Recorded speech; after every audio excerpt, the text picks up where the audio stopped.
WhatsApp guys, welcome back once again. So दोस्तों, आज की कहानी जो एक्सप्लेन करने जा रहे हैं उसका नाम है कॉन-टी-की। तो चलिए कहानी की शुरुआत करते हैं। कहानी शुरू होती है और समय चल रहा है 1930 का। जगह है नॉर्वे का एक गांव, जहां हम कुछ बच्चों को खेलते हुए देखते हैं। लेकिन इसी बीच उन्हें एक सौ दिखती है जो कि एक बर्फ के ऊपर रखी थी। अब उसके आसपास पानी भरा हुआ था। सारे बच्चे वहां जाने से डर रहे थे, लेकिन थॉर नाम का बच्चा हिम्मत दिखाते हुए वहां चला जाता है और उस सौ को उठा लेता है। पर वापस आते टाइम वो बर्फ टूट जाती है और वो जमा देने वाले पानी में गिर जाता है। अगर वो थोड़ी देर और अंदर रहता तो शायद उसकी मौत हो जाती, लेकिन समय रहते ही और बच्चे उसे बाहर निकाल लेते हैं। अब घर जाने पे उसे बहुत डांट पड़ती है। उसके डैड उसे समझाते हैं कि अगर थोड़ी देर पानी में और वो रहता तो वो मारा जाता।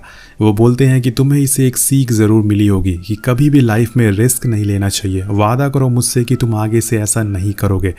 थॉर के पास इस चीज़ का कोई भी जवाब नहीं होता। वो चुपचाप लेटा रहता है। अब कई साल बीत जाते हैं और अब थॉर बड़ा हो चुका है। वो प्रोफेशन से एक एक्नोग्राफर है और उसका काम है दुनिया के अलग अलग जगहों या टापू पे जाना जहां आज तक कोई भी नहीं गया है, और वहां पे रहने वाले लोगों के बारे में जानकारी इकट्ठा करना कि वो कहां से आए और क्या करते हैं। और इस काम में उसका साथ उसकी गर्लफ्रेंड भी देती है। अभी इस समय पर वो पॉलिनेशिया के एक टापू पर रह रहा है, जहाँ के लोगों के साथ उसकी अच्छी दोस्ती हो गई है। अब एक दिन थॉर और उसकी गर्लफ्रेंड एक बूढ़े आदमी के साथ बैठे होते हैं। वो उसे पूछता है कि आप लोग कहाँ से आए हैं। तो वो बूढ़ा आदमी बताता है कि हमें यहाँ पर भगवान के बेटे टिकी लेकर आए थे, जो कि सन ऑफ गॉड है। वो हमारे पूर्वज हैं जो हमें टापू पर लाए थे, और वो जगह समुंदर की दूसरी तरफ पर है। इसके बाद वो बूढ़ा आदमी ईस्ट की तरफ इशारा करता है और बोलता है कि वहाँ से। अब ये देखकर थॉर हैरान था। तो वो आदमी कहता है कि दुनिया में हर चीज़ ईस्ट की तरफ से आती है, चाहे वो बिजली हो, सूरज हो या फिर चलने वाली हवाएं हो, सब कुछ। अब वो बूढ़ा आदमी उन्हें जंगल के बीच में लेके जाता है जहाँ पे द सन ऑफ गॉड की मूर्ति रखी हुई थी। अब उस बूढ़े आदमी को लग रहा था कि उसके पूर्वज साउथ अमेरिका से आए हुए थे, जैसे कि उसके पूर्वजों ने उन्हें बताया था। लेकिन किताबों और इतिहासकारों की माने तो ये लोग एशिया की तरफ से आए थे। यही बात थॉर को सोचने पर मजबूर कर देती है कि असल में सच क्या है। अब यहाँ समय चल रहा है 1946 का, पर थॉर के दिमाग में उस बूढ़े आदमी की कही हुई बात भुलाई नहीं जा रही है, और उसने उस बात की सच्चाई ढूंढने में 10 साल लगा दिए, जिसका जवाब है हाँ। उस बूढ़े आदमी की कही बातें सच थी। उसके पूर्वज साउथ अमेरिका से आए थे, और उसने इस बारे में काफ़ी थ्योरीज भी लिखी है, जिसे लेकर वो एक पब्लिशर के पास जाता है, पर वो उसे साफ साफ मना कर देता है और उसकी बुक को पब्लिश करने से। उसका भी कहना था कि तुम्हारी सारी थ्योरीज गलत है, क्योंकि आज से 1500 साल पहले साउथ अमेरिका के लोगों के पास कोई भी ऐसी चीज़ नहीं थी कि वो उस पर बैठकर पूरे समुंदर को पार कर वहाँ पॉलिनेशिया के टापू तक जा सके। लेकिन एशियन के लोगों के पास उस समय ऐसी बोट्स मौजूद थी जिसकी मदद से वो ऐसा कर सकते थे। इसलिए सच यही है कि वो लोग एशिया से ही आए थे। तो थॉर कहता है कि नहीं, ये गलत है। उनके पूर्वज साउथ अमेरिका से एक राफ्ट पर आए थे।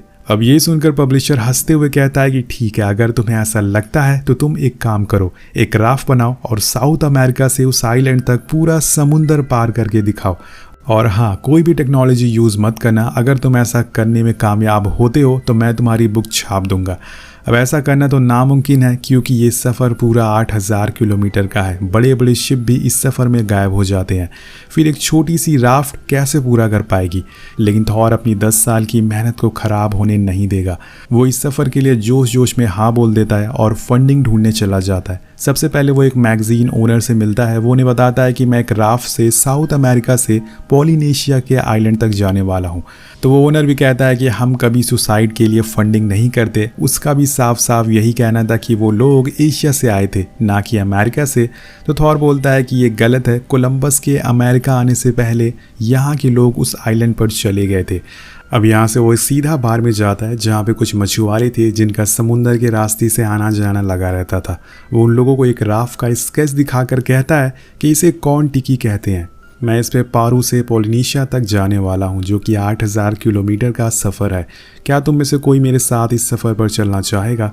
तो एक आदमी कहता है कि मैं अटलांटिक महासागर में 22 दिन तक रह चुका हूँ, पर जिस बोट पर मैं था वो आज की आधुनिक चीज़ों से बनी हुई थी, ना कि रस्सियों से। तुम जिस बोट से वहाँ जाना चाहते हो उसे तुम कुछ ही दूरी तक जा पाओगे। क्यों तुम अपनी जान गंवाना चाहते हो? जो तुम सोच रहे हो वो नामुमकिन है। यहाँ तो तुम अपनी राफ्ट का डिज़ाइन चेंज कर दो या फिर अपने फैसले, बाकी तुम्हारी मर्जी है। अब थॉर उनकी बातों से सहमत नहीं था, इसलिए वो बार से बाहर आ जाता है। उसकी ये बातें एक हरमन नाम का आदमी बड़े ही ध्यान से सुन रहा था। वो बार के बाहर आता है और उससे मिलता है, जो कि प्रोफेशन से इंजीनियर था। वो कहता है कि मैं तुम्हारी बातें सुन रहा था, मैं तुम्हारे साथ चलने के लिए तैयार हूँ। मेरी ज़िंदगी में कोई भी चीज़ इंटरेस्टिंग नहीं हो रही है। मैं अपने रिलेशन में फंस चुका हूँ, इसलिए मुझे थोड़ा रोमांच चाहिए। अब ये सुनकर अब थॉर थोड़ी देर के लिए सोच में पड़ जाता है और उसे दोबारा पूछता है कि क्या तुम सच में मेरे साथ चलने को तैयार हो या फिर ये कोई मजाक कर रहे हो। तो वो कहता है कि हाँ, मेरा ये अंतिम फैसला है। कुछ इस तरह से उसे उसका पहला साथी मिल चुका था। अब इस बात की न्यूज़ वो अपनी वाइफ को बताता है, जो पहले उसकी गर्लफ्रेंड हुआ करती थी। वो उससे कहता है कि मैं इस क्रिसमस पर घर नहीं आ पाऊंगा क्योंकि मैं पेरू से पोलिनेशिया तक जा रहा हूँ एक राफ्ट बनाकर, जो कि मैं खुद बनाऊंगा। अब ये सुनकर वो थोड़ा डर जाती है और ऐसा करने से मना करती है, लेकिन थॉर कहता है कि अगर मैंने ये नहीं किया तो मैं ज़िंदगी भर खुद को कोसता रहूँगा। इसमें मेरी ज़िंदगी के 10 साल लग गए हैं और मुझे ये करना ही होगा। ये सब सुनने के बाद उसकी वाइफ कहती है कि तुम्हें तो तैरना भी नहीं आता, पर वो कुछ जवाब नहीं देता और फ़ोन रख देता है। अब थॉर हरमन के साथ पेरू पहुंचता है, जहां पे पहले से 10 लोग मौजूद थे जो कि इनके साथ जाने वाले थे, और ये लोग भी। अब वो सभी को एक स्ट्रक्चर दिखाता है जो आज से 1500 साल पहले राफ्ट का था। उन्हें इसी तरह की राफ्ट को बनाना है बिना किसी टेक्नोलॉजी का इस्तेमाल किए बिना।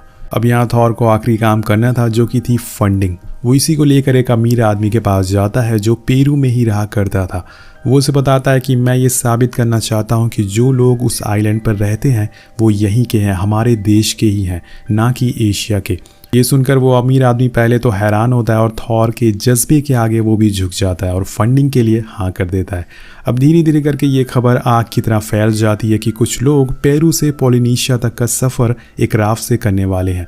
इसी सिलसिले में एक दिन थॉर से मिलने एक एथनोग्राफर आता है, जो अलग अलग जगहों पर जाकर वहाँ के कल्चर को डिस्कवर करते हैं। वो आदमी भी थॉर के साथ जाना चाहता था और उसकी डॉक्यूमेंट्री बनाना चाहता था। सो यहाँ पे थॉर को एक और आदमी, एक और साथी मिल जाता है और अब उनकी टीम 6 लोगों की हो जाती है। पर इतने लोगों को एक छोटी बोट पर लेके जाना आसान नहीं है, साथ में इतने लोगों का खाना भी चाहिए। वेल, ये तो आगे ही पता लगेगा कि क्या ये लोग वहाँ पहुँच पाते हैं या बीच में ही इनका सफ़र ख़त्म हो जाएगा इनकी ज़िंदगी के साथ। और इसके बाद सारे लोग कार्ड बनाने में लग जाते हैं। कई महीनों की कड़ी मेहनत के बाद फाइनली वो सेम उसी तरह से कार्ड बना लेते हैं जैसे 1500 साल पहले बनती थी। अब जाने से पहले थॉर अपनी वाइफ को कॉल करता है और वो थोड़ी इमोशनल हो जाती है। अब थॉर भी उसकी हालत समझता है और कहता है कि अगर मैंने ये सफ़र पूरा कर लिया तो हमें और स्ट्रगल नहीं करना पड़ेगा, और आखिरी बार उसे गुड बाय बोलता है और फ़ोन काट देता है। अब 28 अप्रैल 1947 का वो दिन आ जाता है जब ये 6 लोग पेरू से निकलने वाले थे। पर यहाँ इनको छोड़ने और इनका हौसला बढ़ाने पूरे शहर के लोग आए थे, क्योंकि ऐसा काम किसी ने आज तक नहीं किया था और ना ही सोचा था। तो ये उनके लिए एक नया एक्सपीरियंस था। अब सारे लोग उन्हें बाय करते हैं और जैसे जैसे राफ्ट ज़मीन को छोड़ रही थी, थॉर के दिमाग में बस एक ही ख्याल आ रहे थे, क्या वो इस सफ़र में ज़िंदा बचेगा? जो उसने ये फ़ैसला लिया है वो सही है या गलत है? पर वो आखिर में ठान लेता है और पूरी टीम के साथ निकल जाता है। अब इन लोगों ने अपने साथ एक रेडियो भी रखा हुआ था ताकि ये बाहर की न्यूज़ सुन सके। अब सफ़र शुरू होता है और पहले दिन ये लोग जो अपने साथ खाना लाए थे वो खाते हैं और थोड़ा आराम करते हैं। लेकिन सफ़र में आगे बढ़ने पर एक रात मौसम कुछ सही नहीं होता और इन लोगों को जिसका डर होता है वही होता है। समुद्री तूफान, तेज़ बारिश होने लगती है जिसमें पूरी राफ्ट अनबैलेंस होने लगती है और इस तूफान में थॉर पानी में गिर जाता है। उसे तो स्विमिंग भी नहीं आती, पर जैसे भी करके उसके दोस्त उसे ऊपर उठा लेते हैं। आज उसकी किस्मत अच्छी थी कि वो बच गया। अगर वो इस सफ़र पर अकेले आता तो आज उसका ये आखिरी दिन होने वाला था। अब इस हादसे की वजह से वो बोट में बैठे सभी लोग बहुत ही ज़्यादा डर जाते हैं। पहली बार उन्हें एहसास होता है कि ये सफ़र कितना ज़्यादा खतरनाक है। अब कुछ समय बाद बारिश रुक जाती है, पर अगले दिन जब थॉर राफ्ट की हालत देखता है तो हैरान रह जाता है। तूफान की वजह से पूरी राफ्ट, पूरी बोट खराब हो चुकी थी। जब हरमन और उसके दोस्त बोट को सही करते हैं तो वो देखते हैं कि नीचे की लकड़ी पर पानी लगने की वजह से वो खराब होने लगी है, लेकिन वो ये बात किसी को नहीं बताते ताकि कोई भी डरे ना। वहीं दूसरी तरफ थॉर देखता है कि रेडियो भी काम नहीं कर रहा और उसकी वजह था एक पैरेट जिसने रेडियो का वायर काट दिया था, और ये पैरेट किसी और का नहीं बल्कि इन्हीं के एक साथी का था। अब इन लोगों के पास एक ही रास्ता था जिसे ये बाहर की दुनिया से बात कर पाते, पर अब वो भी नहीं रहा। लेकिन यहाँ मुसीबत कम नहीं होती। इन्हें भूलना नहीं चाहिए कि जहाँ पर ये लोग खड़े हैं वो एक समुंदर है जिसमें व्हेल और शार्क का राज चलता है, जो इन्हें और इनकी राफ को एक बारी में निगल सकती है। अब धीरे धीरे करके समय बीतने लगता है और यहाँ एक आदमी के पास 1500 साल पहले वाला मैप भी था, जिसकी मदद से वो लोग आगे बढ़ रहे थे और इस समय पे वो सही रास्ते पर हैं अभी तक। अब एक दिन हरमन को दूर एक शार्क दिखती है जो दिखने में काफ़ी विशाल थी, पर वो इन लोगों से काफ़ी दूर थी, इसलिए इन्हें डरने की ज़रूरत नहीं थी। लेकिन तभी एक दूसरी शार्क इनके राफ्ट से नीचे से गुजरती है, जिसे हरमन देखकर बहुत डर जाता है और एक नोकीले हथियार से उस पर हमला कर देता है। अब थॉर उसे ऐसा करने से रोकता है, लेकिन वो नहीं मानता और शार्क पे हमला कर देता है। अब वो नोकीला हथियार एक रस्सी से बंधी हुई थी जो राफ्ट से बंधी थी। जैसे जैसे शार्क नीचे जा रही थी वो रस्सी खींचना शुरू हो जाती है, जिससे राफ्ट भी नीचे जाने लगती है। अब उसके ऊपर खड़े सारे लोग पानी में गिरने वाले होते हैं कि तभी वो हथियार शार्क से निकल जाता है और राफ्ट एक बार फिर से स्टेबल हो जाती है। अब इस गलती की वजह से राफ्ट में मौजूद सभी लोग हरमन को बहुत सुनाते हैं, क्योंकि आज सबकी जान उसकी वजह से जाने वाली थी। पर थॉर उन्हें ऐसा करने से रोकता है, क्योंकि ऐसा करने से राफ्ट पर दुश्मनी बढ़ेगी और उन्हें अभी एकता की बहुत ही ज़्यादा ज़रूरत है, सहारे की ज़रूरत है। वो सबसे शांत रहने को बोलता है और अब इसी तरह से पूरे 25 दिन बीत जाते हैं। अब इन लोगों के पास खाने की कमी होना शुरू हो जाती है, साथ में इनका रेडियो भी ख़राब हो चुका है। जैसे कि हम जानते हैं सारे लोगों की हालत भी ख़राब होने लगी थी, पर इसी बीच हरमन की दिमागी हालत भी अब बिगड़ने लगती है। उसे लगने लगता है कि अब इस बोट में सारी रस्सियां खुल जाएगी, जिससे हम सारे डूब जाएंगे। और यहाँ उसे उस बार में कहे हुए आदमी की बातें याद आने लगती है कि हम लोग ज़्यादा दिन तक इस बोट पर टिकने वाले नहीं हैं। एक दिन वो एथनोग्राफर जिसका नाम सैम होता है वो सेफ्टी बोट से दूर जाता है, जिससे उन लोगों की फ़ोटोज़ को खींच सके। लेकिन इसी बीच वहाँ कुछ शार्क आ जाती हैं जो उसकी बोट के आसपास घूमने लगती हैं, जिसे थॉर देख लेता है और सारे लोग फ़ौरन उसकी बोट को खींच लेते हैं, जिससे कि उसकी जान बच जाती है। अब इसके बाद हम देखते हैं कि बोट पर जो पैरेट मौजूद था वो गलती से पानी में चला जाता है और शार्क इस मौके का फ़ायदा उठा लेती है और उसे खा जाती है। चार्ली जो कि पैरेट का मालिक था वो खुद के सामने अपने पैरेट को मरता देख सदमे में चला जाता है और उसे इतना ज़्यादा गुस्सा आता है कि वो उस शार्क की टेल को पकड़ लेता है और खींचकर बोट पर पटक देता है। अब जिसके बाद वो एक चाकू से उसे मार डालता है और उसके पेट को फाड़ देता है ताकि पैरेट उसे मिल सके। लेकिन ऐसा होता नहीं है दोस्तों, बल्कि ये उसकी सबसे बड़ी गलती साबित होने वाली थी। उस शार्क का खून पूरे समुंदर में फैल जाता है, जिसकी स्मेल से अब सारी शार्कें उन लोगों के आसपास घूमने लगती है जो किसी भी वक्त एक साथ इन पर हमला कर सकती है। अब ये सब देखकर हरमन बहुत ज़्यादा डर जाता है, तो वो एक बॉक्स लेके आता है जिसमें उसने कुछ स्टील की वायर रख रखी थी। वो थॉर से कहता है कि हमारे पास एक ही ऑप्शन है, जैसे भी करके हमें इस वायरस को इन शार्क से बांधना होगा, जिसकी मदद से हम आगे बढ़ सकें। पर थॉर ये करने को मना कर देता है कि हम किसी टेक्नोलॉजी का यूज़ नहीं करेंगे, हम सेम उसी तरह से जाएंगे जैसे 1500 साल पहले लोग गए थे। ये बोलते हुए वो उन वायर्स को पानी में फेंक देता है और इस चीज़ को देख के हरमन अपना काबू खो देता है और तभी उसका एक पैर फिसल जाता है और वो मौत के मुंह में चला जाता है। शार्क उसके चारों तरफ मौत बनकर घूम रही थी। इस समय रहते हुए रस्सी फेंक कर उसके साथ ही उसे बचा लेते हैं। अब उसके वापस आने पर सभी लोग चैन की सांस लेते हैं और वो अपनी गलती के लिए सबसे माफ़ी मांगता है और सबको साथ रहकर इस सफ़र को पूरा करने को कहता है। अब धीरे धीरे करके 60 दिन बीत जाते हैं और राफ्ट पे अब माहौल ख़राब होने लगा था। सभी की मेंटली और फिज़िकली हालत बहुत बुरी हो चुकी थी और सबसे बड़ी मुश्किल थी, इन्हें पता ही नहीं था कि ये किस रास्ते पर जा रहे हैं। जी हाँ दोस्तों, मतलब कि ये रास्ता भटक चुके थे। जो आदमी ने रास्ता बता रहा था उसे खुद नहीं पता था कि हम लोग कहाँ जा रहे हैं। लेकिन 2 दिन बाद उसे मैप में कुछ रास्ते दिखते हैं जिस पर वो गौर करता है, साथ में दूरबीन से देखता है तो उसे कुछ दिखता है और वो थॉर से कहता है कि हम सही रास्ते पर हैं, हम पॉलिनेशिया के करीब हैं। और ये बात सुनते ही पूरे शिप में खुशी की लहर दौड़ उठती है। पूरे 60 दिन बाद इस बोट पर थोड़ी खुशी आई थी जिसे सारे लोग साथ में एंजॉय करते हैं, लेकिन अभी भी इनकी मंजिल दूर थी। इसके बाद थॉर रेडियो की मदद से दूर पैरों में एक सिग्नल करता है। जी हाँ दोस्तों, इनका रेडियो भी अब सही हो चुका है।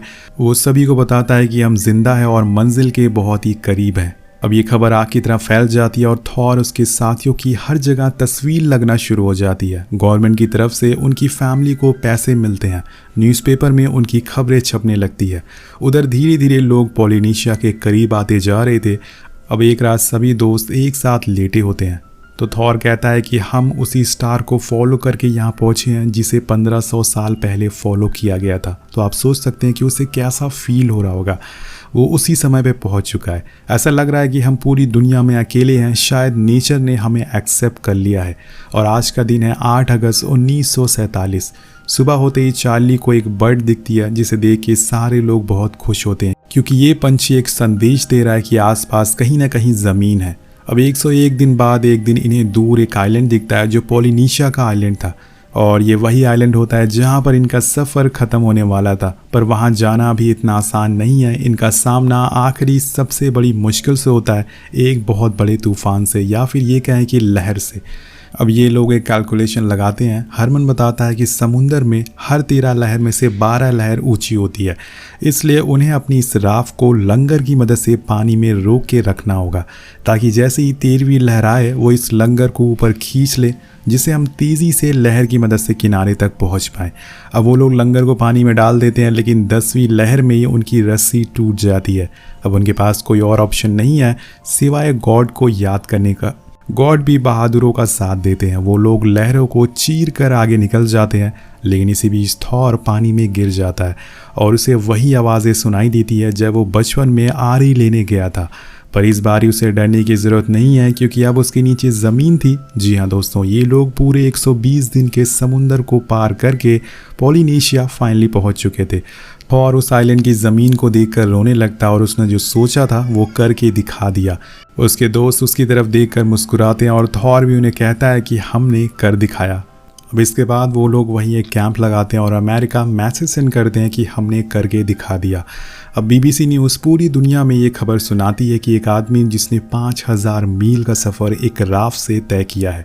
कहानी के आखिर में हमें इन 6 लोगों की ओरिजिनल फ़ोटोज़ दिखाई जाती है। साथ में ये भी बताया जाता है कि इस सफ़र के बाद ये साबित हो जाता है कि पोलिनेशिया के लोग एशिया से नहीं साउथ अमेरिका से आए थे। अब थॉर इस खोज के बाद भी नहीं रुकता। उसने अपनी पूरी ज़िंदगी साइंस और टेक्नोलॉजी को दे दी, पर 87 साल की उम्र में उसकी मौत हो गई, जिसके साथ ये कहानी ख़त्म हो जाती है। तो आपको ये मोटिवेशनल कहानी कैसी लगी नीचे कमेंट करके ज़रूर बताएगा। तो दोस्तों, इस वीडियो पर एम करते हैं 300 कमेंट का। कमेंट ज़रूर करिएगा। मिलते हैं आपसे अगली वीडियो में। Thank you so much watching. Peace out.